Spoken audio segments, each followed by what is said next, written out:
Ahmad niku sing mulai Allahumma fatirus samawati wal ardh. Mulai kula terangaken. Terus niki ngadepi Ramadan kula suwun iki tapi sedherenge kula sukani filosofi donga niki. Kula mulai saking hikam. Al mukmin ini tak paket ya, artinya satu filosofi kehidupan saya akidah yang tidak bisa dipisahkan. Al mukmin yusil hutana ala Allahi taala an ayyakuna li nafsihi syakiran. Wa tuzhiluhu huququllahi an ayyakuna li hududihi dzakiran. Ini hikam sekali. Hikam itu di antara kitab sing dados pegangan para wali, para orang-orang sufi. Dados kula terangno sing dari syariat. Standar ahli sunnah wal jamaah semenjak tahun 300 Hijriah. Ini rungono tenan iki kula terangno syariat. Standar ahli sunnah wal jamaah semenjak tahun 300 Hijriah ke belakang, termasuk sampai napa sekarang. Itu ditandai artinya ya karena kita sudah tidak bisa mengakses langsung Rasulullah Shallallahu Alaihi Wasallam. Itu ditandai kalau fikih, ya, dalam babakan fikih itu mengikuti di antara 4 mazhab. Ini antara Hanafi, kalau urut nulis sesuai generasi ini Hanafi atau Maliki atau Syafi'i. Kemudian yang terakhir nama Ahmad bin Hambal atau nama Hambal. Dan dalam bertasawuf, cara berpikir secara rohani tasawuf, niku anut Abdul Qasim Al-Junaidi. Sinten Abdul Qasim Al-Junaidi atau mengikuti Imam Ghazali. Dan dalam thariqah itu di antaranya ini yang mulai kontroversi thariqah. Tapi yang muktamad tabarok yang mudah disepakati ulama itu ikut Bahauddin An-Naqsyabandi atau Abdul Qadir Al-Jilani. Yang Bahauddin An-Naqsyabandi disebut thariqah Naqsyabandiyah, kemudian yang Abdul Qadir disebut thariqah Qadiriyah. Selain dua thariqah ini itu ada sisi-sisi yang memang kontroversi. Karena tidak mudawan. Misalnya kontroversi tentang thariqah Tijaniyah. Itu dulu tahun 36 saya jadi prahara di Surabaya sampai kerusuhan. Yang satu muji-muji thariqah Tijani, yang satu anti Tijani. Begitu ya thariqah kasus Satiria, kasus Gadawiyah macam-macam. Jadi yang mudah itu karena kontroversi itu kemudian banyak ulama yang menstandarkan lewat thariqah mudah lewat keputusan itu sampai dengan saat ini. Yes, lewat thariqah mutabar. Coba balik ini. Untuk yang thariqah itu yang mudah diikuti adalah Naqsyabandiyah. Itu yang disebut thariqah mutabarah Naqsyabandiyah. Kemudian Qadiriyah.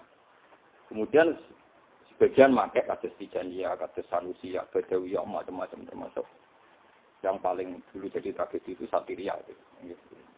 Kenapa? Satiria. Itu macam-macam ya.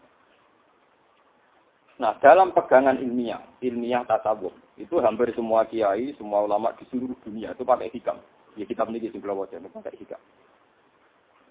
Kelebihan daripada kitab hikam ini, karena dekati Ramadan, kalau ngomong hal-hal yang sakral. Kalau kita tetap juga tapi ngomong-ngomong hal yang sakral. Al-mu'min yusilu sana ala Allah. Jadi kesalahan kita cara berpikir itu kadang kita hubungan dengan Allah Ta'ala itu hubungan dagang. Misalnya wong sing sholat nimang waktu mlebu swarga. Sing zakat mlebu napa? Swarga.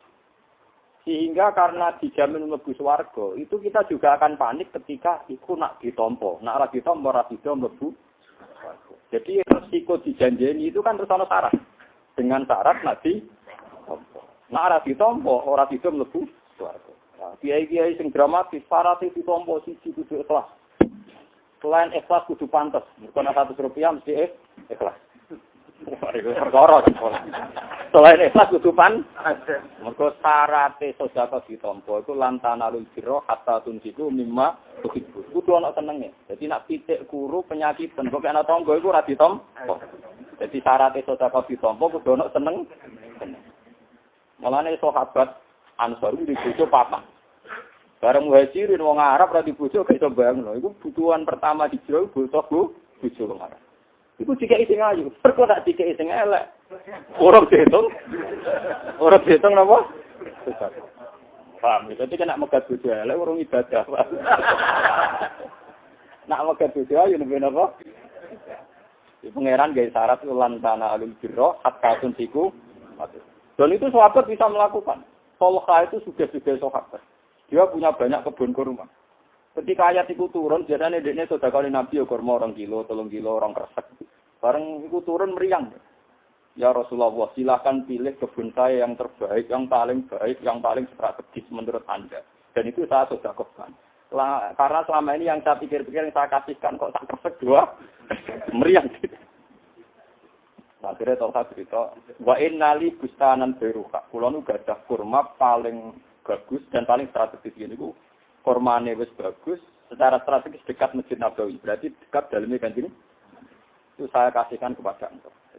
Pulau api ning gunung itu kan Nabi kangelan to.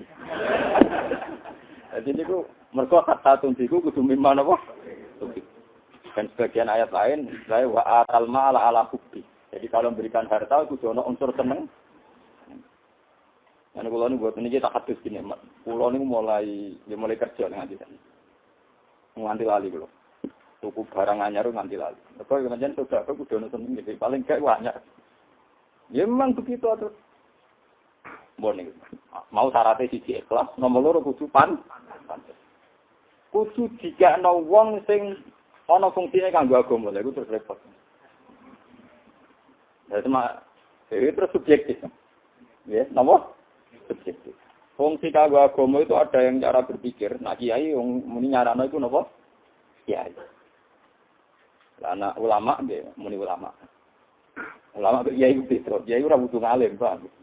Lah anak ulama kudu ngalim tapi ra mesti di kiai. Kadang ulama itu cara donga ra meyakinkan, perkara itu kejigasan. Ulama itu kelemahane ra terus napa? Udah saya enak. Wis satu ulama mulai dhisik nganti saya enak. Kon khusuk rapati napa iki? Mun. Teori sedekah itu agak bersyarat harus yang berfungsi agama itu mulai dibatalkan itu semenjak Nabi cerita. Ini rungokno tenan. Ini kalau cerita syariat ini. Dan ini hadis sahih. Fungsi sedekah tidak dikasihkan orang yang hanya terkait agama itu semenjak Nabi ngendikan suatu saat karena khibrun akhbaril Yahud, orang-orang pintar Yahudi zaman Bani Israel itu melakukan 3 sedekah yang kontroversi. Dan itu oleh Nabi dipuji khibrun min akhbaril Yahud. Jadi kanca-kanca mriki sing biasa sedekah wong nakal-nakal tak wari ilmu ini. Padahal adane mergo kancane, paham. Tapi itu tetap ana ilmu. Dia itu orang soleh, ulama, pinter. Tapi suatu saat dia mensedekoi zaniatun, seorang lonte. Akhirnya jadi gunjingan, seorang kiai nyedekoi napa? Nah, itu kan kalau dicurigai transaksi kan ngeri betul. Paham? Yang lagi dicurigai napa? Transaksi. Jadi gunjingan, seorang ulama nyedekoi zaniat. Kontroversi belum reda, dia nyedekoi maling. Mau tambah parah meneh maling napa?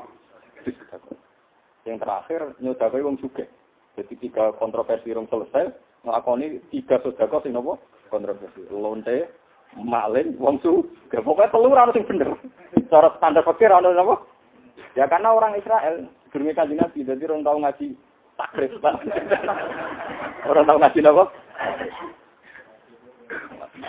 Karena dia seorang ulama, ya mulai dulu itu kalau ulama kan diberi ruang untuk husnudzon. Orang tidak berani mengadili, mau kontroversi, tapi orang tetap punya husnudzon.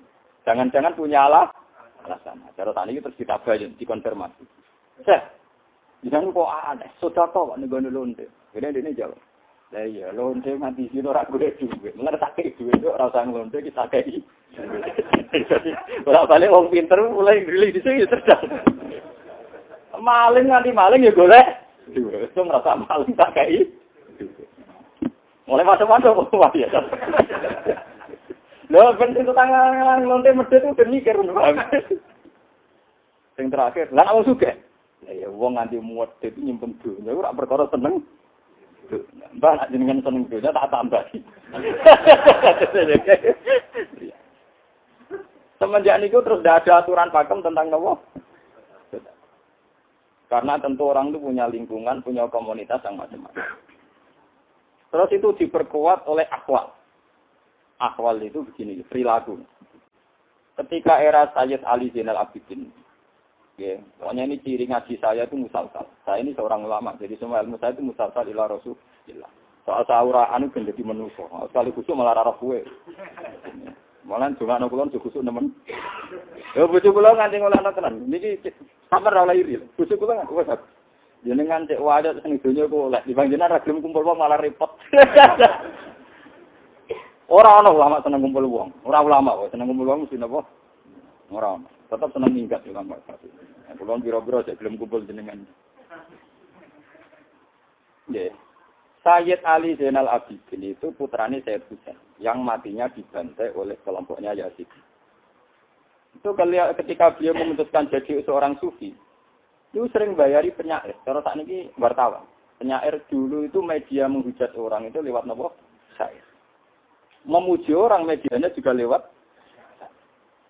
Itu yang dihikayakan Imam Ghazali. Saya tanya Zainal Abidin itu sering memberi uang sama orang namanya Farostek. Farostek itu seorang penyair. Sering dikasih. Suatu saat ada yang protes. Mulai dulu yang namanya penyair dekat dengan kefasikan. Karena seurip-uripe ya mau nyair kok nyabu, nge-flash, pokoknya tak enak iki. Ketika beliau ditanya, kenapa Anda sering bersedekah sama penyair? Wa khairul mal ma'wuqiya bil arab. Dan itu yang dihikayakan Imam Ghazali di Ihya. Wa khairul mal ma'wuqiya bil arab. Sebaik-baiknya harta itu yang dikasihkan mbek wong sing kecangkeman, nggo jaga kestabilan. Iku enak misalnya hafal Quran atau kiai. Cara wong fasik kiai kan janggal wong klunak-klunuk ning musul. Ora wong hafid amen deres untuk gitu. Ciri utama wong fasik ku seneng duit. Nggih, ciri utama wong fasik ku seneng kakek imangan kakek dia meneng.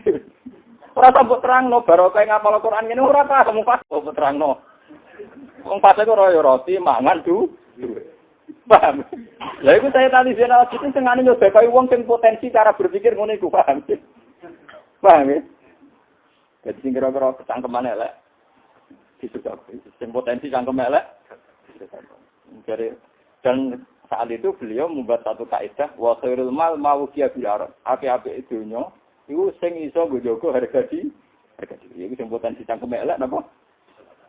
Dan itu ternyata yang cucunya Rasulullah itu Sayyid Ali Zainal Abidin itu bin Husain. Tentu kita tahu Husain putranya Sayyidah Fatimah binti Rasulullah. Itu karena melakukan, kata beliau, saya melakukan wasiat mbah saya. Ini itu jaduna Rasulullah Sallallahu Alaihi Wasallam. Itu Nabi Dawuh, wa ahsin man asa ilaika. Sebisa mungkin kamu berbaik-baik sama orang yang menjelek-jelekan. Paham? Jadi nak hati gede. Anak itu ngatiin aja Ruben. Tak gelem mati gede. Ya repot. Mulai dulu ciri utama orang fasik itu seneng napa? Mulane Quran gawe rumus lucu. Dan saya iman betul, tak.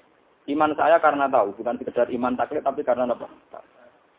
Ketika banyak orang yang diselamatkan Allah dari prahara kemudian dia tobat. Itu ngendikan Allah Taala dalam satu kaidah ilmiah, innama bahyukum ala anfusikum mesti tok mata al hayatid. Uang nganti sesat, nganti zalim, nganti keliru mesti krana seneng dunya.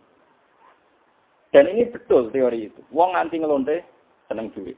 Nganti maling seneng duit. Seneng korupsi seneng. Karena si Fibrun Akbaril tadi seorang ulama dia pakai solusi sing seneng duit krana ngelonte saiki nduk ketak kei duit ora usah. Leng maling ketak kei duit saiki ora usah. Semenjak itu teori-teori ini yang ngaji ini merugikan ulama sebetulnya. Tapi ini kan ngaji ilmiah. Nah ini bedanya ulama dengan kiai. Ulama itu lebih punya nyali untuk jujur kan. Lebih punyanya.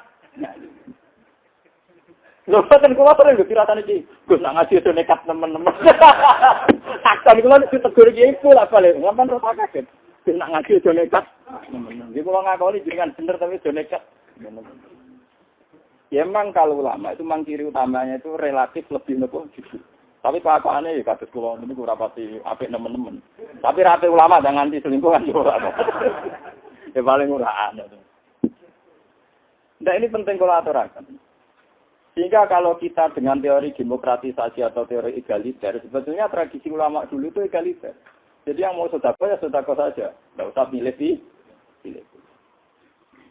Ya mau sedekah saja. Kalau mau ngamal ya ngamal saja. Karena ruang untuk kebaikan itu ada di mana-mana dan kapan.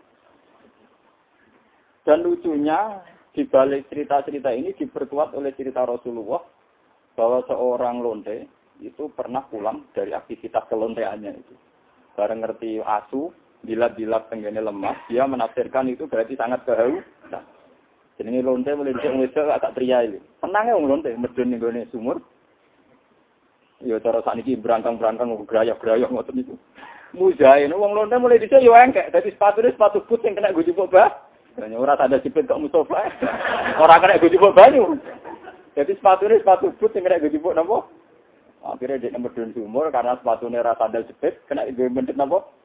Diubekno asu bepenan paring tobat. Dan itu yang cerita Nabi, dan itu hadis sampai Nabi bikin kaidah ar-rahimun yarhamuhumur rahman, irhamu man fil ardi yarhamkum man fis sama. Irhamu man fil ardi yarhamkum man fis sama. Ini kata kulon termasuk ulama ngiumbal di biasa. Kalau wong ngiumbal bolak-balik itu. Kulon agak mobil tak niati syukur, nak umbal tak niati ngamal internet, pokoknya tak kayak gampang. Dulu tuh saya itu janggal sama bapak saya. Bapak itu termasuk dia yang terkenal senang marung. Bahkan di areanya sendiri, misalnya 3 kilo dari kampungnya, dan kiai marung lan adot, kira juga izin. Nah bapak ini buatan gitu, marung terus. Itu dulu ya saya pernah janggal, karena saya sebagai santri juga punya kaidah muruah.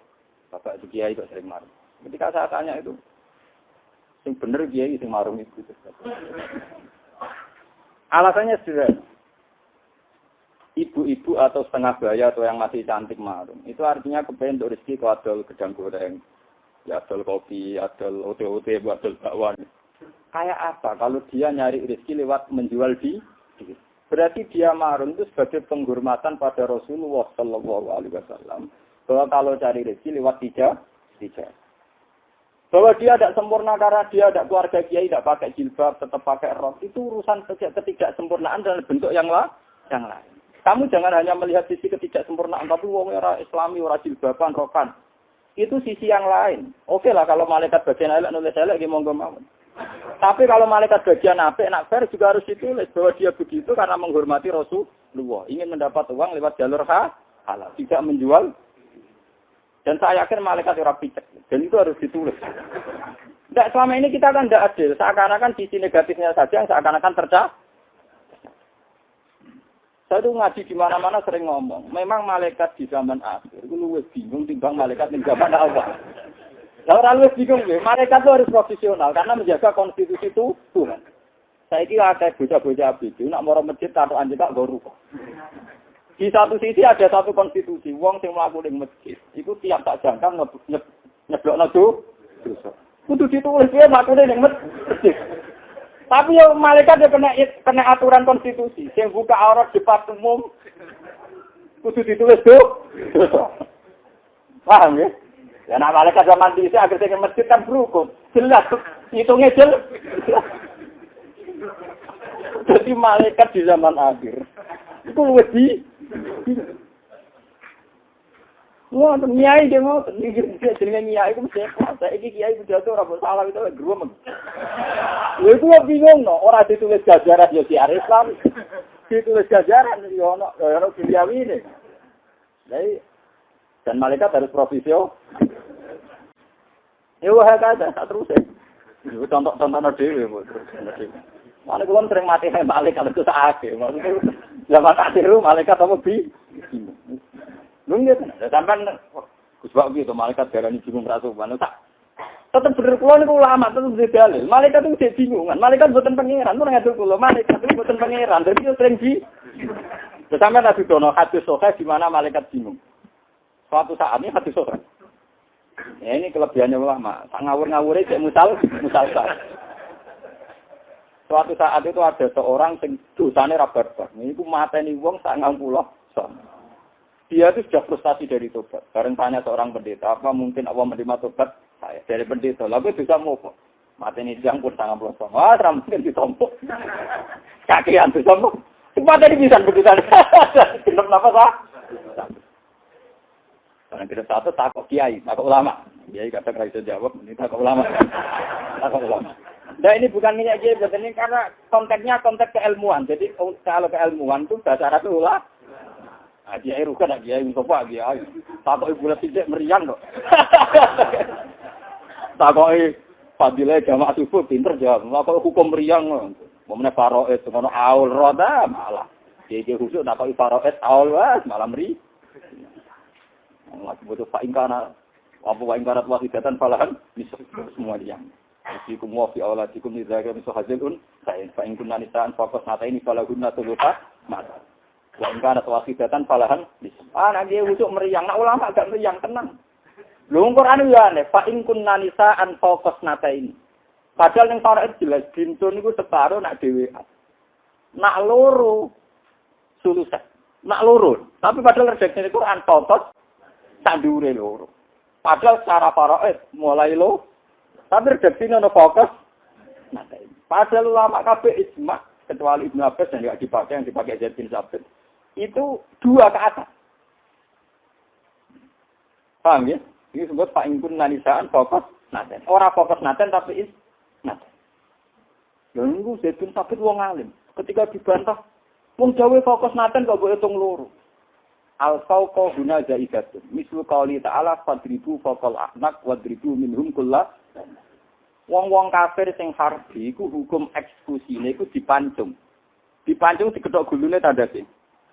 Gulune. Tapi redaksine Quran fadribu faqal ahnak. Ketok sak dhuwure gulu. Lho umpama apa gak jaidar diketok ora ada. Paham ya? Iku lama. Oh, anak kiai meriang mikir.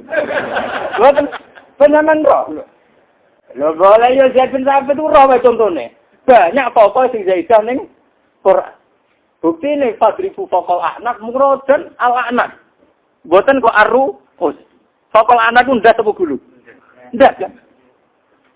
Tapi dalam prakteknya eksekusi koyo sapa sih dipateni wong Indonesia itu? Sama sih. Binti satu bil itu kan. Kartum lo tersi. Kartum bebas ya. Ora ya. Kan? Kok udah kenal. Wah, bos oh, sapi ayo sopo ayo tetep kenal. Bosong wis tetep kenal. Lha boten iki kula crita, betapa anak ulama iku bulet permainan ilmune menapa? Wong fokus naten kok artine napa? Isnaten. Iki iso nyontokno. Ada fokus sing zaidah. Gini ku tengene dhewe salah fadriku fokus anak. Itu kan tidak fokus anak karena kalau fokus anak napa kepa? Paham ya? Nah, ini ulama, bagian ngotot itu pun bulet-bulet, ngotot itu apa? Walhasil akhirnya si tukang pembunuh tak apa ulama. Tapi ulama tenang, dia ini orang muni, nah ulama kok mendingin, orang apa-apa, masih mata ini orang satu, orang apa-apa, goblok. Ulama muni darah ini mata ini orang apa-apa, berarti lawak goblok. Muni apa-apa, goblok, mata ini terbesoget. Tapi kan yang tanya itu mau tanya gini, kok, apa saya masih bisa tahu? Sementara saya sudah membunuh 100 orang. Jadi ulama itu pinter. Dia tidak salah secara etika keulamaan, tapi tetap memberi harapan tobat. Wa ma yaqulu bainaka wa bainallah. Wa ma yaqulu bainaka wa bainat tobat. Siapa bisa menghalangi orang untuk tobat? Siapa bisa menghalangi Allah untuk menerima? Secara etika keulamaan, secara etika ketauhidan bener. Sapa sing iso ngatur pangeran? Dene ora muni ditampa, pokoke sapa sing iso ngatur pangeran. Jadi bener ya, ini ya mau resiko ngalalo mateni ya re. Oh siapa gitu? Wama yaqulu bainaka wa bainat tobat, wama yaqulu bainaka wa bainat wa. Akhir redaksinya soal ana kiai-kiai misalnya waktu jatuh cerita, gak apa-apa lu keliru, saya lu keliru. Ora ono nasa disuke itu. Enggak gitu caranya jawab ulama tadi. Apa? Siapa bisa menghalangi antara kamu dan Allah? Paham ya? Ini perlu dicatat. Enggak dijawab tadi. Gak apa-apa, enggak ada itu. Ora apal pula lah. Ini cerita malaikat bingung. Wes. Nah, terus lalu jalan keluar saya gimana? Kamu itu hidup di komunitas geng. Komunitas geng tentu setiap ada masalah solusinya membunuh. Ini disebut arbisu. Coba kalau kamu ingin tobat, pergilah ke bumi yang baik. Terus ini tentang komunitas santri atau komunitas Islam. Iya katanya orang. Nah, ketika dia pergi, dia orang memiliki misalnya taruh saja 10 kilo dalam radius 20 kilo, dalam radius 20 kilo. Pas tengah-tengah mati. Dan zaman anak malaikat itu pengeran itu pas tengah-tengah apa? Malaikat adab semangat itu bagianku, kelakuannya kurang aja. Wah semangat malaikat adab, semangat untuk menyek. Dari malaikat, wah itu bagianku niatnya apa betul? Tukaran dua malaikat ini apa? Benar ada zaman malaikat yang bingung tukaran. Rebut si pembunuh tadi. Malaikat adab semangat. Mereka yang rapotnya dia buruk terus. Malaikat rahmat semangat, dia ini niat tuh. Ketika bingung itu tukaran lagi bagian kuwi ora pengen iso mutus bingung. Ini menunjukkan nak malaikat wis saged nampa. Ora iso malaikat suap-suapan, ora malaikat ra duwe. Wis pepean celek. Akhirnya Allah ngutus Jibril. Dua malaikat yang bentrok itu, yang konflik itu kamu tengahi. Ternyata Jibril ya tak pakai teori rasional saja. Ya kisu benom, dibangkir rebutan ya ukur lah. Jadi Jibril ya rasional. Kisu, ya ukur kok repot. Namanya tukaran apa? Ukur. Barang diukur, pas 10 kilo luwih sak jengkal. Jadi 10 kilo ngangkai sak jengkal. Loh, sak jengkal wekku to iki. Karena wis ngangkai 10 kilo luwih sak senti berarti jatah malaikat roh. Kan berarti masuk area malaikat apa? Loh, wekku to. Yo kalah. Ya intine malaikat yo bingung. Mulane sampean melok untuk malaikat. Tapi banyak catatan di mana malaikat itu ora iso mutus. Paham? Demboten iki cerita. Nah, kalau balik malah teng cerita lagi. Ahli sunnah wal jamaah aswaja itu yang distandarkan setelah era tahun 300. Itu begitu tadi. Seperti mengikuti antara saya sesuai periode Hanafi, Maliki, Syafi'i, Hambali. Nah, kalau sekarang itu orang-orang Islam modern itu sering menanyakan, kalau gitu kan diskriminatif. Lalu posisi ulama sebelum itu gimana? Ulama sebelum tahun 300 Hijriah itu karena qoribu ahdin bil Nabi, karena dekat sekali dengan periodenya Nabi. Itu belum ada ikhtilatul ansab, belum ada ikhtilatul ulum. Ilmu itu belum campur aduk karena mereka dekat sekali dengan generasinya Rasulullah. Taruh saja misalnya Rasulullah itu kan tahun 10 Hijriah. Nabi wafat itu ditanggali 10 Hijriah. Sehingga kalau Abu Bakar misalnya jadi khalifah itu dihitung langsung 11 Hijriah. Nanti ya, jadi Nabi itu kan di Medina hanya 10 tahun.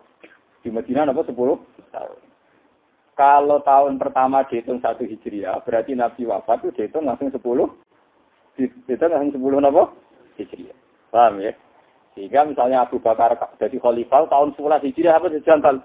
Genteni Nabi kalau tahun 11. Maka tahun Hijriah itu dimulai sang hijratun Nabi. Padahal Nabi di Medina 10 tahun. Berarti pas Nabi wafat langsung ditanggali di tahun 10 tahun di atas 300. Itu masih qoribu ahdin bin Nabi. Kenapa bin Nabi? Begini. Akhiruman mata minas sahabat. Orang yang terakhir mati dari sahabat itu ada yang mengatakan sekitar 110 Hijriah. Meskipun itu kalau tapi rata-rata ulama meyakini sekitar tahun 90 Hijriah. Berarti artinya gitu, tahun 90 itu masih ada sahabat. Artinya orang yang dalam kisaran tahun 100 Hijriah, 120 Hijriah, itu masih ngaji be sahabat. Gak manis ya orisinil. Paham ya? Dan pada tahun itu termasuk lahir Abu Hanifah radhiyallahu anhu. Setelah Abu Hanifah lahir, terus ada Imam Malik. Imam Malik hanya butuh satu rawi untuk sampai Rasulullah, karena dia tabi'in. Nah, setelah Imam Malik, ada generasi kedua, gitu Imam Syafi'i, yang lahir tahun 150, wafat 204. Sehingga Imam Syafi'i kalau sampai Nabi harus lewat orang tua. Setelah itu ada Imam Ahmad bin Hanbal. Nah, setelah periode itu sudah sampai ke Nabi itu bulat, subjektif. Nah, di sini ini mulai ada masalah, ada hadis maudhu, hadis dhaif, hadis yang masalah. Semua mengatasnamakan qala napa Rasul. Nah, di sini ini terus dibutuhkan standarisasi. Ya, napa tetan? Semua ilmu yang tidak mudawwan, ini rumakna tenan. Enggak terakhir kalau bentrangno donga niki, ini urusan mati urusan dunia. Semua ilmu yang tidak mudawwan, tidak terdokumentasi, itu jangan dipakai. Karena kabeh wong muni dawuh iki. Sehingga Imam Syafi'i untung karena ilmunya dia mudawwan. Ini lewat kitab mudawwan. Abu Hanifah juga mudawwan lewat Imam Abi Yusuf. Ahmad bin Hanbal juga mudawwan lewat Musnad Ahmad, termasuk ini sing kula puter ini saking Musnad Ahmad. Yang mudawwan, yang musalsal mudawwan dipakai. Yang tidak mudawwan mau muni qala Rasulullah tapi tidak bisa membuktikan silsilahnya, tidak dipakai. Makanya Pak Mustafa senajan khusus rawan nggak kepakai karena dia tidak punya tanah. Pulau uraan lah terpakai karena dia apa? Tanah. Sehingga Imam Malik yang beliau itu sekitar tahun 110, 120. Ketika itu tiap ngendikan haddatsana Yahya, qol haddatsana Nafi', an Ibnu Umar an Rasulillah sallallahu alaihi wasallam. Tetap cerita rawinya. Nah di sini ini seorang ulama harus cerita bahwa Nabi qala kamu dari siapa? Amman anta. Jadi tiap ada orang bilang ke Rasulullah ditanya, "Amman anta? Kamu dari siapa?" Dari guru saya, misalnya guru kamu siapa? Yahya. Yahya amman anta? Saya dari Nafi'. Amman anta? Biasanya kalau Nafi' dari Ibnu Umar, anaknya Sayyidina Umar, terus an Rasulillah. Nanti yang jalur Aisyah, Imam Sayyidah Aisyah punya murid, namanya Masruk. Masruk punya murid lagi, misalnya Abdurrahman bin Syafar. Terus punya murid lagi. Kalau Abu Hurairah punya murid namanya A'rad. Makanya di hadis itu kalau an Masruk, an Aisyah. Kalau anil A'rad, an Abi Hurairah. Kalau an Nafi' rata-rata an Abdullah bin Umar. Ini penting kalau atur-atur. Andai kan tanpa sanad ini, maka semua kola Rasulullah itu mau intimidasi, gue justifikasi. Ya, gue nopo justifikasi. Tentu setiap orang akan pakai nama besar untuk melegitimasi. Misalnya tentang Demokrat, ini dawuh Pak SBY sakral. Tenggene kiai iki dawuh Habib Sopo, dawuh ulama Sopo sakral. Tapi siapa yang membuktikan kalau itu benar-benar dawuh?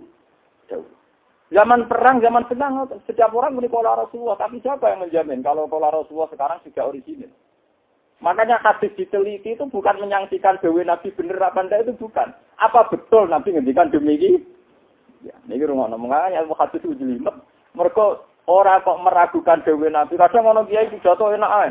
Dawuh Nabi kok ono dhaif, ono kabeh dawuh Nabi yo bener, yen ora tau ngaji. Iku wis ora tau sinau. Ora kok masalah dawuh Nabi bener ta ora, memastikan betul ndak itu dawuh Nabi. Jadi ilmu hadis bukan ngelmu Kanjeng Nabi boten. Ngelmu rijalul asanid sing sampai ila Rasul. Lah karena itu sudah campur aduk dibutuhkan ilmu hadis. Dibutuhkan apa? Ilmu hadis. Disebut al-jarh wa ta'dil lewat sama. Ini kalau cerita ini cerita sekilas. Kalau karena ini mendekati Ramadan kalau cerita. Misalnya menyangkut ulumul Quran. Ini nyata.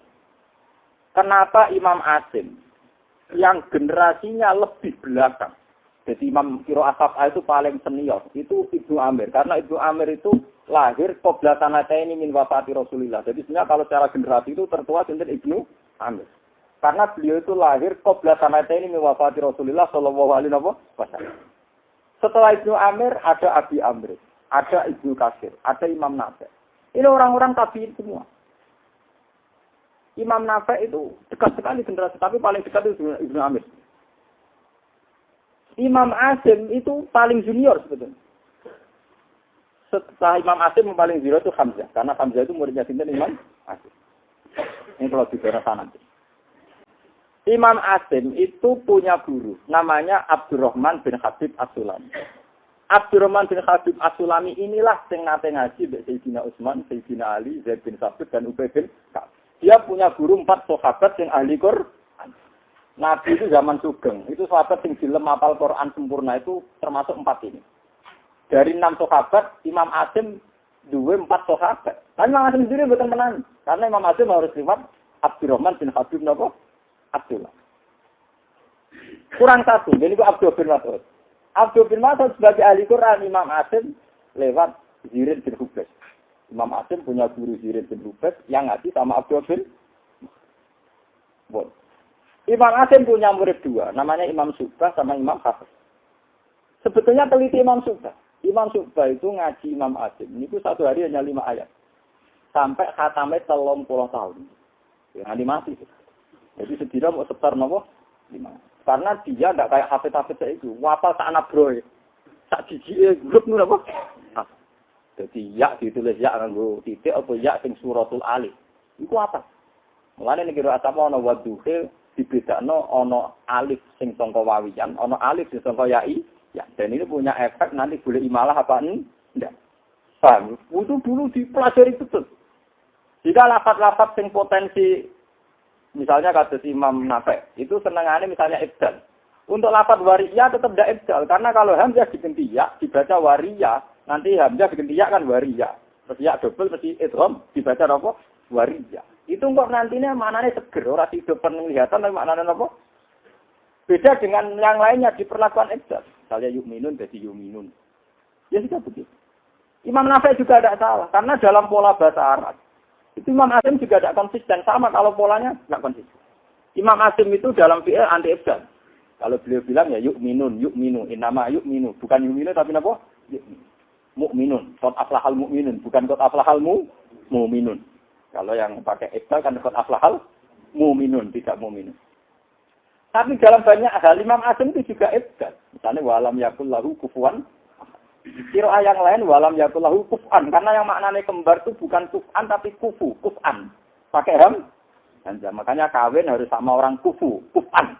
Makanya jamaknya akifah bilham. Imam Asim misalnya baca laiba wala huwa. Huzuwa wala iba. Bilwawi. Ketika orang lain tidak ibdal. Hus'an. Kenapa? Hus'an. Paham ya? Jadi sebenarnya Imam Asim sendiri juga sering melakukan apa? Ibdal. Misalnya dalam contoh hujuan sama kufuan. Ini kalau cerita ulang. Tapi semuanya ini punya sanad ila Rasulillah. Ini tuh memang Nabi zaman Sugeng ngendikan umir tu'an atau Al-Quran ala sab'ati akrufin. Fakra'u mataya syaro mimpi. Terus suatu saat ada generasi disebut Al-Qurra'u sab. Ya sudah. Lah ngoten niku dipertanggungjawabkan. Afes kowe ngaji mbek sapa? Maca ngene iki ngaji mbek sapa? Aku maca ngene iki ngaji mbek Imam Asim. Imam Asim tiap maca per huruf ditakoki, kowe maca ngene iki ngaji mbek sapa? Imam Asim jawab, aku ngajiku ke Abdurrahman bin Habib As-Sulam. Abdurrahman bin Habib kowe maca ngene iki ngaji mbek sapa? Aku ngaji mbek Sayyidina Utsman, ngaji mbek Ubaid bin Ka'ab, ngaji mbek Zaid bin Sabit. Sika dipertanggungjawabkan tenan. Saniki mboten ilmu cocok-cocokan. Misalnya wong sing lemes aja apik, wong sing ngalah, wong ora apik tukar. Itu karakternya dia menjadi satu ilmu anjuran. Kalau sing karakternya keras, nyak wong sira bojo tos iku lanang ta ora? Andai kan ilmu nuruti karakter nanti jadinya gini, sing keras. Nyak wong sira wani iku lanang tau. Nek sing watake alus, wis Allah maksubirin jeng sabar. Tapi kalau musalsal kayak saya jelas, gua aku watakku keras gua halus pokoknya nak ngomong musal. Aku yo roh ceritane Nabi perang yo bolak-balik, yo roh ceritane Nabi nyepuro yo bolak. Kita sebagai ulama tak terangno kabeh. Cerita perang yo tak terangno, cerita nyepurane yo. Jajal misalnya wong sing sepihak, sing cocok mek watake, dianggap sunah. Lan kula ngomong, sigoten sunah Nabi ku jujur. Tapi nyak wong sing ora sigo, delung nyak wong ora sunah Nabi, paham? Lho nak kan ngoten, iki cerita. Nak fair ngoten niku. Kowe nak kepengin jigoten ngakon sunah Nabi ki monggo sing tapi nak kowe ngenyek liyane lek ngenyek iki ra sunah. Tak ono hadis paling keliru ora ono. Ngenyek iku sunahe. Paham ya? Sehingga ketika lafaz yang detail misalnya Allahul ladzi khalaqakum min dhufin. Imam Asim ditakok. Imam Qasas ditakok. Min dhufin apa dhufin? Aku nak ngaji mbek guruku, macane min dhufin. Dua coba film pasti. Tapi Imam Qasas karena dia seorang alim juga ngaji sama yang lain-lain. Dan dia juga musal-salmin Rasulullah itu punya hadis. Yang Nabi macamnya itu. Jika qiraah masyhurah itu khusus lafaz itu. Tiga-tiganya dalam satu ayat. Nak juga duduk fin kafe. Nak duduk fin. Itu dia juga aku isetan. Loh, kok bawa duduk fin. Korok tu ala Asim. Fakoro akaya. Wa Asim korok ala Abdurrahman bin Habib As-Sulami. Fakoro Wa Abdurrahman As-Sulami qara'a ala Utsman bin Affan fa qara'a. Ketika ganti dukfin mau fathah mbek dom nggih musalsal. Ora kok sampean. Wah, agak. Samane musalsale lali ini blober itu. Enggak saya ini cerita. Karena kenapa saya cerita ini detail? Betapa bahayanya ilmu yang berdasar subjektivitas karakter. Mulane banyak Islam yang lemah di Afrika itu termasuk sebabnya itu. Orang-orang Afrika itu Islamnya di sana lewat para budak. Jadi mental budaknya itu kuat. Jika fatwanya tidak fatwa kompetitif. Beda dengan Islam yang di Eropa dan Spanyol. Orang Eropa itu orang kompetitif. Jika ketika Islam masuk Spanyol itu maju. Itu orang Eropa itu senang nopo. Makanya pakar-pakar sains kasus Khawarizmi, kasus Al-Jabar, macam Islam untuk Andalusia. Cordoba, nah ini bahasa-bahasa kita. Ulama yang terkenal kasus Asyikli itu tulisan Spanyolnya Sevilla, apa? Sevilla. Kurtuba niku maknane Cordoba. Istana Alhambra niku bahasa Arab Istana Alhamra. Wong ilat Jawa dadi napa Alhambra. Sama bahasa Arab napa? Alhamra. Islam yang ke Eropa cepat maju. Mereka orang-orang itu pakar. Termasuk Ibnu Malik, Imam Satibi itu orang-orang Andalusia. Karena orang Eropa. Jadi bangsanya, pokoknya yang disiamati Nabi, bangsa kompetisi. Bangsa apa? Di warna sama Afrika buatan. Yang terima nih, dunia buat sepi. Bisa. Mati ora popong, dunia ya segini. Itu juga begitu. Buatan ini cerita. Betapa bahayanya sebuah sanad. Sekali salah, ya salah terus. Makanya perubahannya Islam itu luar biasa. Kasus tegene tentang India, kalian tentang Uzbek, kalian tentang Afrika, kalian tentang Eropa, ke langit, ibu, pola-pola dasarnya ke langit, tapi mana kalau nanti cerita, kalau sering dinyai tiang-tiang Syiah, kalau nak guyonan, wong Syiah teng Iran, itu rapati sholat lah, nak aurat itu berubah. Mereka fanatik, jenis buka aurat dosa ten. Islam Indonesia liwat India, bu akidah ahli sunnah lah, nak buka aurat dia. Sama tak ceritani, mulai Dewi Persik sampai Yanti, Krisdayanti itu ahli sunnah. Tapi nak masalah aurat ya coba takok. Wong Krisdayanti nak pas umroh sing mandi kanca kula niku kula mboten jadi sing mandi ki wong ahli sunnah niku kanca. Yo tenan to, tenan Gus mulai dongane nangis sing batu ribu. Ahli sunnah, tapi nak aurat ngoten. Karena apa? Karena dilacak ke sejarah Islam Indonesia itu warisan ke Islam India. Ulama India agak fanatik aurat. Nggak sama nggak film-film India. Neng masjid ulama lanang wedok bar nikah Islami bariku nari jamet. Lalu dari orang Syiah, Pak, nanti kalau Anda masuk surga karena Anda kira kita ada paling benar, itu nanti masuk neraka lewat aurat. Kalau saya kata sampai akidahnya salah, masuk surga lewat aurat. Jadi wong Wahabi wong Syiah itu bedik-bedik lah, nah aurat nutupi buta. Ahli sunnah, mbok sing soleh lah, anak aurat dia. Mane katokan cekak moromet. Ayo dulu lagi cerita. Kayak kudu jujur. Malaikat ya kudu sesuai konstitusi. Wae malaikat ya kudu dawe nabi wong mara masjid tiap langkae nyeblokno. Tapi nabi yo dawuh dibuka aurat nambahi. Ya mbok hitung-hitungane piye terakhir. Sebenarnya ada kaya kanca kula. Kula ndek kanca sugih. Kula ndek kanca teng kampus sugih. Iku rada kurang ajar tenan. Bisnise rada setengah-setengah kurang ajar tenan. Ndekne mantep nak dunyane kabeh kalah. Alasannya gampang. Iku anak kiai mergawe kok ngawur gak haram. Pak Bah, aman itu gimana? Saya sudah bilang sama Tuhan. Wah, enggak nak kopisan fatobir. Saya kurang ajar.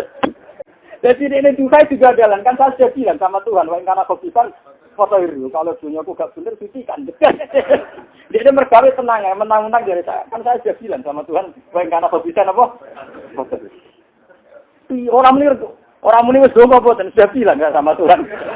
Wah, akhirnya saya duka tenan sih. Kok ini di kepentingan kok aku bisa.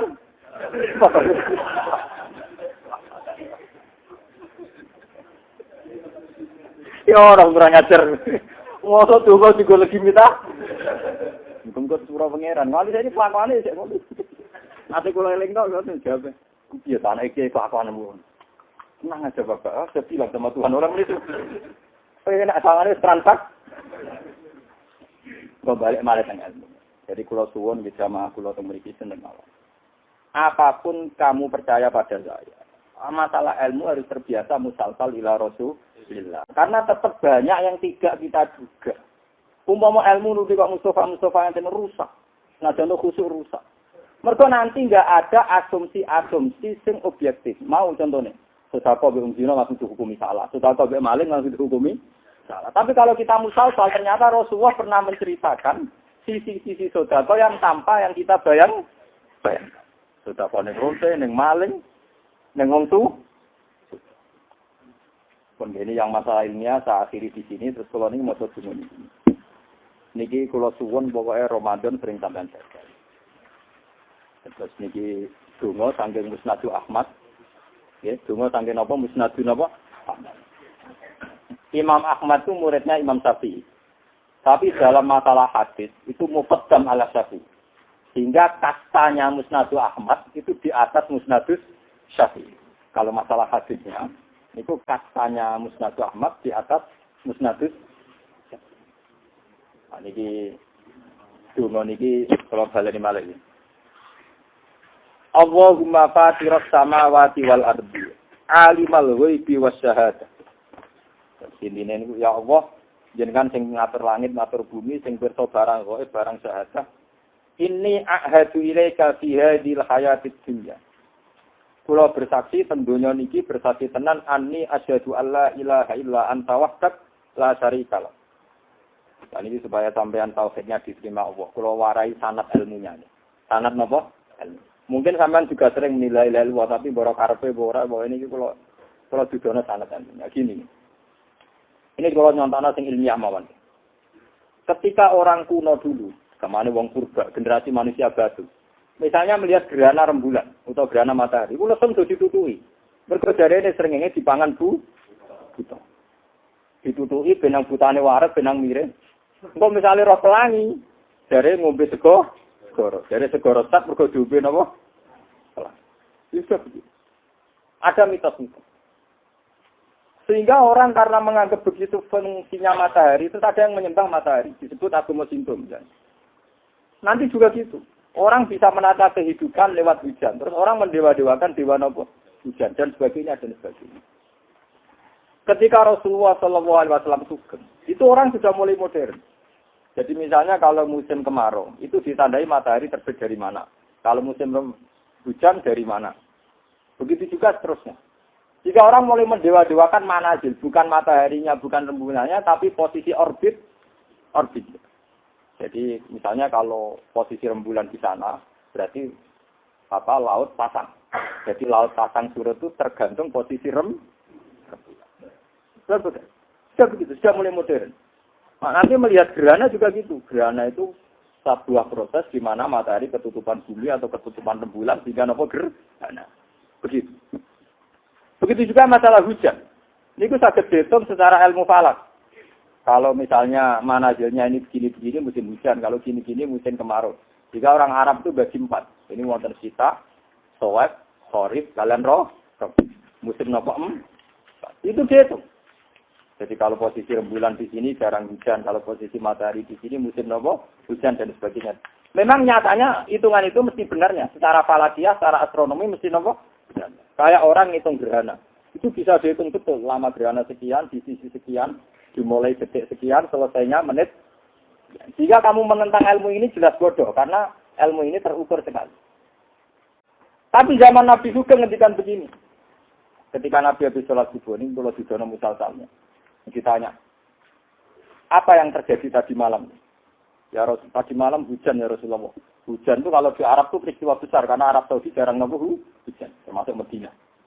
Terus kata Nabi, kamu tahu apa yang dikatakan Tuhan saat hujan? Ya? Ini hebatnya Rasulullah. Kamu tahu apa yang dikatakan Tuhan saat hujan? Ya, sahabat dengan Allah wa Rasulullah alam yang kau yang lebih tahu ya Rasulullah.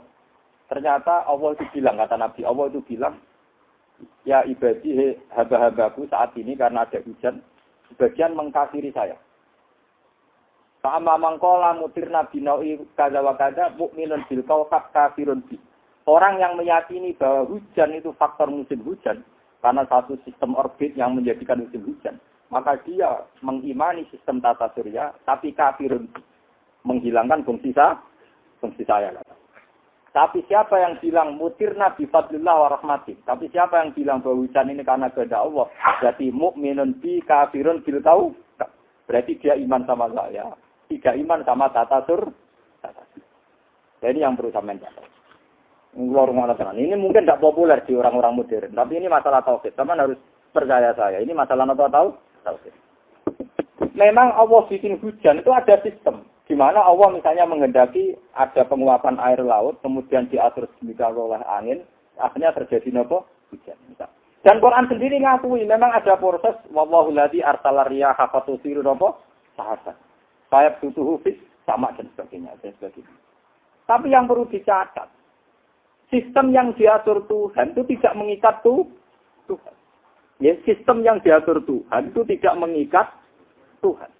Apa kalau Allah bikin hujan harus dari penguapan laut, terus Allah didikte sama sistem itu? Jika Allah kangelan gawe hujan saat tidak ada sistem. Karena kalau kamu yakin dengan sistem itu, seakan-akan kamu bayang ono wong donga salat istisqa. sing secara sistem iku musim kemarau. Kamu akan ragu. Orang mungkin posisi rembulan niki matahari niki ana udan-udan buyutem. Itu terus menjadi tidak mungkin. Makanya ketika Allah Ta'ala, sistem yang dia ciptakan, yang Allah ciptakan, kita harus mengatakan itu sunatullah. Kata Allah harus kamu sebut. Sekali kata Allah tidak kamu sebut, berarti kamu iman dengan sistem, tapi tidak iman dengan Allah Subhanahu. Makanya kalau bolak balik, makanya saya bangga jadi orang Quran begitu. Kita setelah sadar, hidup gini kan sadar. Boleh duit mergawe, bariku nabung, bariku tuku beras masak. Nah, gak ngono ra iso kita akan dengan kesadaran yang sekarang bilang begitu. Tapi kita lupa bahwa kita ini pernah dikatakan makan, pernah dikatakan ada asupan makan. Saat Anda wa is antum ajinnatun fi buduni bahati. Mulane kula nak nglepas jenazah teng narukan ten desa kula saya ngomong. Allah nu gadah pengalaman ngrumat tiang sing dalam kegelapan. Kegelapan kubur itu gampang. Allah duwe pengalaman ngrumat wong ning kegelapan disebut fi zulumatin salah.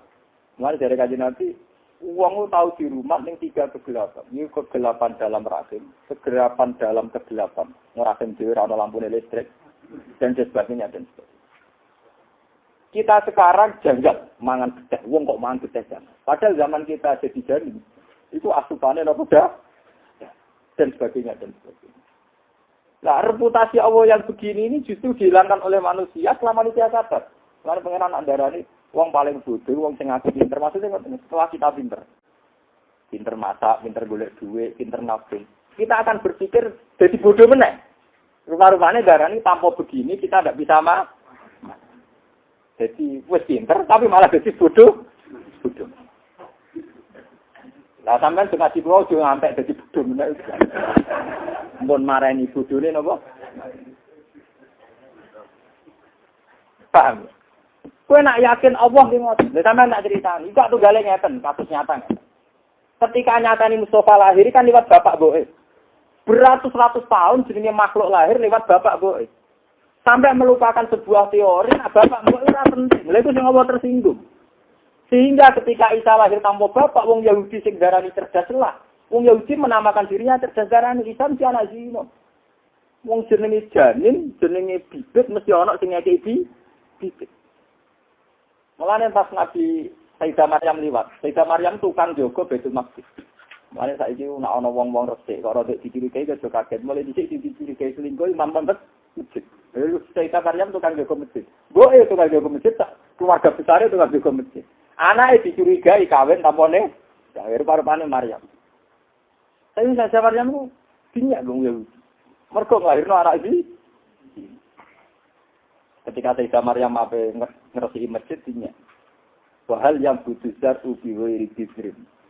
Mosok ana tanduran tanpa ana biji. Pokoke nyindir nak Maryam mesti zina. Sayyidah Maryam mesti pinter. Lah tinggal biji kok apa? Kowe ora mikir tinggal biji. Ketika itu jadi polemik terus ana ayat turun, nak kowe nganggep mohale Isa mergo bayi tanpa bapak. Nak kowe adil anggap pisan mohale Adam. Mergo Adam tanpa bapak tanpa. Intine pangeran kepen mbok regani, senajan to pangeran saiki gawe aku liwat bapak mbok, gawe kowe liwat bapak mbok. Kowe kudu yakin nak pangeran ra terikat mek sistem jenenge bapak mbok. Paham ya? Kowe nak pancen di tauhid kudu. Misale kalau kula ngoten. Kula saiki kecelok kiai ana sing salam tempel, kecelok mergawe duwe gaji tetap. Kecelok wong sing uripe tertib, wong kula nyen ra tau tuku mobil dadi ra tau duwe kontak, nyen ra kepengin tuku. Lah ra cukup. Paham mergo apa? Ana kula sangat agak-agak Gus yen tau entek, ora tau entek. Lah sebab ora tau tuku-tuku nyen ra tuku. Nah iki. Lah carane cek gampang, duit 1 juta tuh kok duitku tak toples, dadi ra ngaranteng. 1 juta diganti kowe lak sak top. Sak top. Tapi itu jangan mengikat kita, paham ya? Untuk mengatakan demikian. Nah, sampai itu mengikat kowe, berarti tauhid itu merusak. Nggih, tauhid itu napa? Rusak. Kalau baleni malih, nak sampean kepen tauhid Islam. Misal sampean wiridan bisa ulah orang ora dadi wali, nak kelakuan tauhid itu ngene ora. Kelakuan tauhid itu mesti elek, ketara kok raine niku ketara. Mun iki tobat tenan. Pangeran ora kepengin diarani sistem yang dia ciptakan kemudian mendikte dia mencipta itu gak gelem. Tetap pangeran nganggo sistem khalqul awal. Saya ini pembaca Quran sing. Makanya pangeran sering bangga ansa'aha awalamar. Napa ansa'aha? Awalamar itu yang jadi kebanggaan Tuhan. Jadi kepinginnya pangeran, wong tetap yakin bahwa manusia digawe itu pokoknya koyo tanpa bapak ibu yang murni kudratu. Nah nanti kowe terus terikat, wong tanpa bapak ibu ora mungkin. Lah ada. Napa? Ada mulai inna masalah Isa inda wa mutamatsalin napa? Begitu terus. Jadi pangeran kepinginnya sistem yang dia ciptakan ya kamu katakan sistemnya.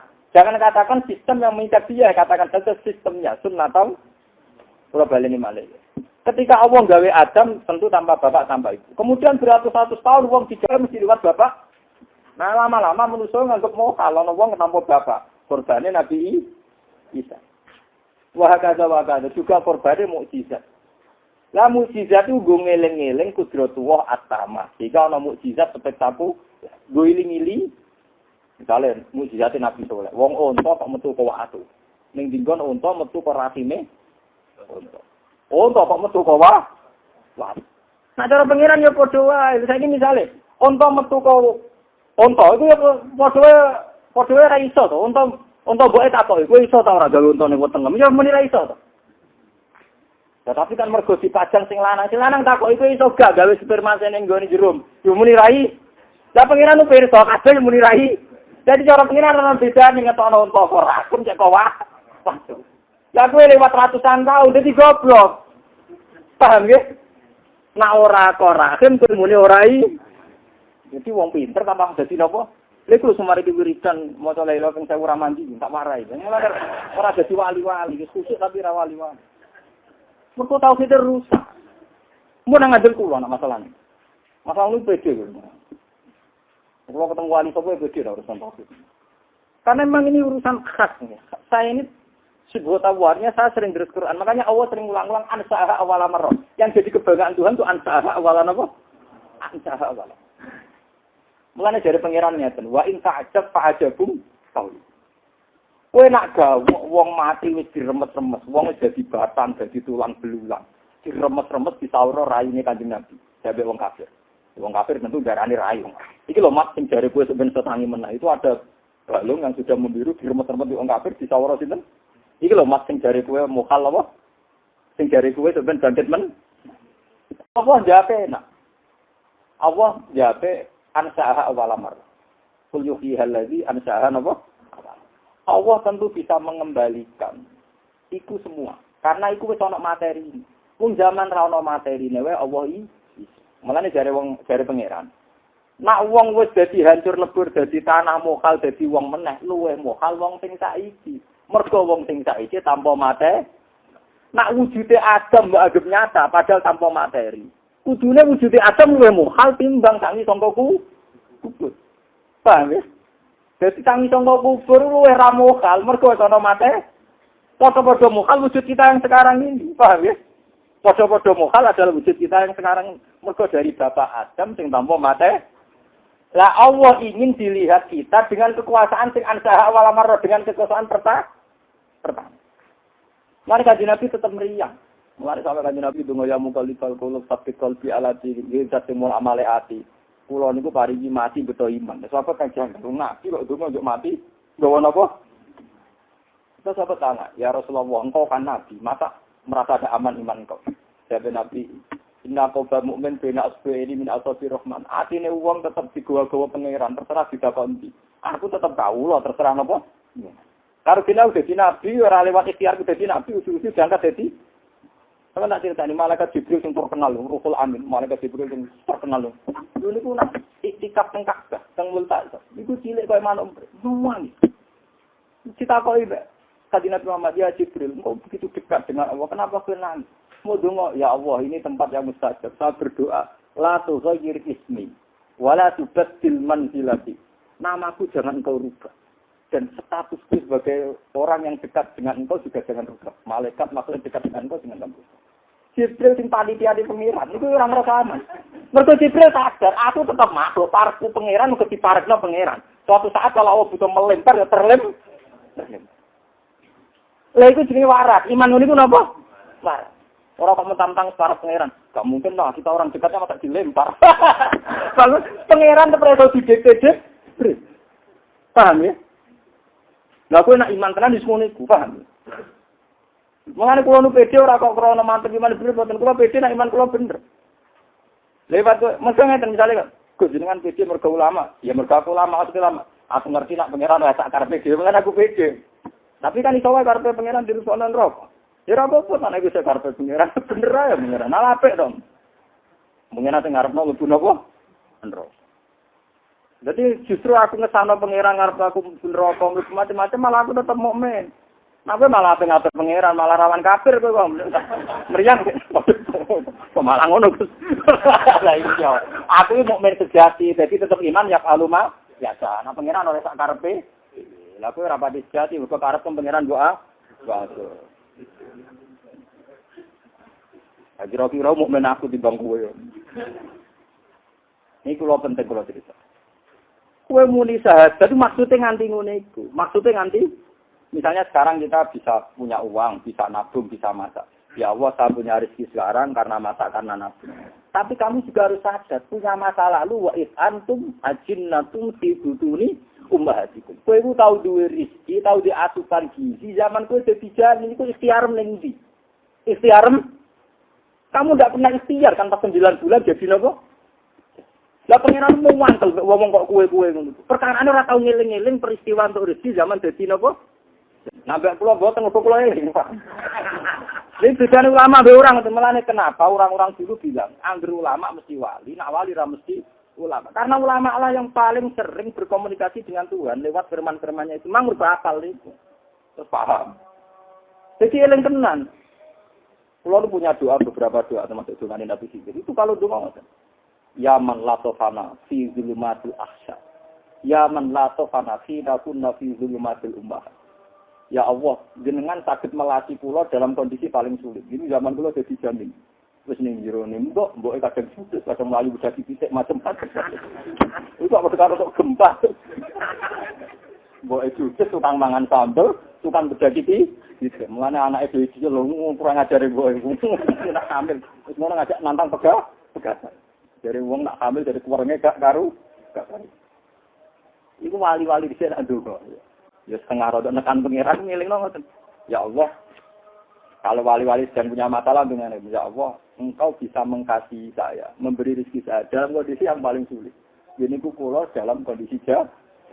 Coba ngatur rezeki di jaring itu susah. Sudah dalam kandungan, asupan gizinya khusus, butuh sistem yang khusus juga. Nek iman kowe gampang telo doyan ayam bakar doyan. Jagung doyan kowe gampang iki cukup. Wis ngono mangan dhewe jupo dhewe. Ringan karo pengiran. Mustofa ngirisi Mustofa karo pengiran gampang iku telore dibakar dhewe dipuluk-puluk. Coba kakek rezeki janin. Iku wae jenengan iso jare wali-wali niku mawon jenengan saged. Mosok kakek rezeki kula boten. Lho niki ten Warak tau kita sampai ke pulau ini nih waras. Jadi apa? Surah tawirisan pulau balik. Mentok. Lihat ini kita tenang. Kalau musalsan, tu wali-wali yang tertanam tenang. Wa antum ajinnatum fi butuni. Tenang betul. Peristiwa kita punya rezeki, punya kehidupan zaman fi butuni ummah. Mane diwoco tenan. Kula berjanji, kula ngertos tenan alla ilaha illa anta. Lakon teng dunya tetep jeneng. Lan iku sampan betul. Ya sampean bisa cari-cari gambaran yang cara jenengan mau misalnya zaman teng napa kandu ini Al-Fatihah.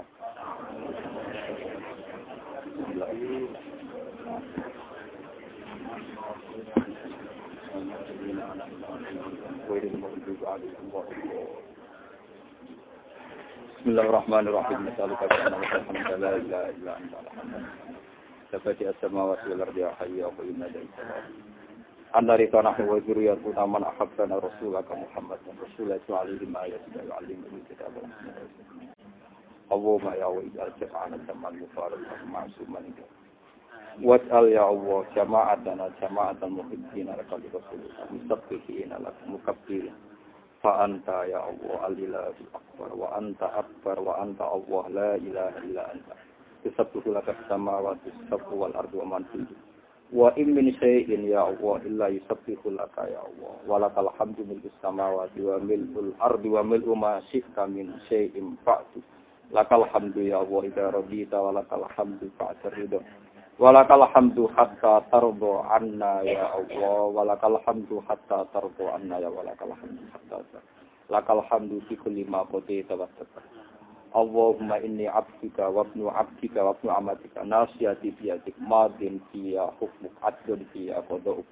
As'aluka bi kulli ismin huwa laka sammaita bihi nafsak aw anzaltahu fi kitabik aw 'allamtahu ahadan min khalqik.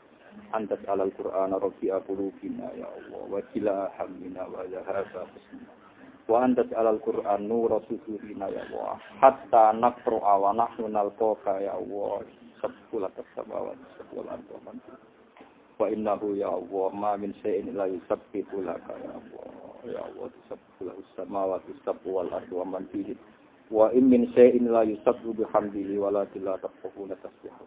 فنحن نسبحك يا الله عدد خلقك ورضا نفسك وزنة عرشك مدد كلماتك كما علمنا بذلك حبيبك مصطفاك محمد صلواتك عليه وصل عليه وعلى خليلك إبراهيم ونجيمك موسى صديق عيسى بن أسد في رسول الله ربنا آتنا في الدنيا حسنة وفي الآخرة حسنة وقنا عذاب النار واغفر لنا وللمؤمنين ولمن دخل بيتنا مؤمنا وللمؤمنين والمؤمنات وصلى الله على سيدنا محمد وعلى آله وصحبه وسلم سبحان ربك رب العزة عما يصفون والحمد لله رب العالمين.